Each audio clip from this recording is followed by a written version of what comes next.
8 sekundės iki atakai skirto laiko pabaigos. Žydrūnas Kelys, jo tolimas metimas ir pataiko dabar Žydrūnas Kelys.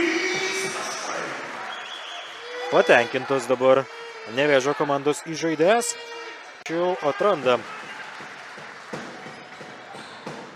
laisvo komandos draugą, bet nepataiko dabar Dzūkija, o čia Žydrūnas Kelys taškus pelno. Vidmantas Ragauskis, pataikydamas iš po krepšio, pelno pirmosius taškus ir didina Dzūkijos persvarą iki 6 taškų, 45-39. Čia Žydrūnas Kelys.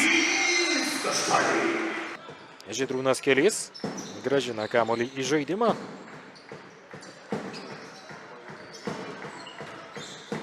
Vėl Žydrūnas Kelys prie 3 taškų zonos, jo tolimas metimas ir pataiko dabar. 46-52.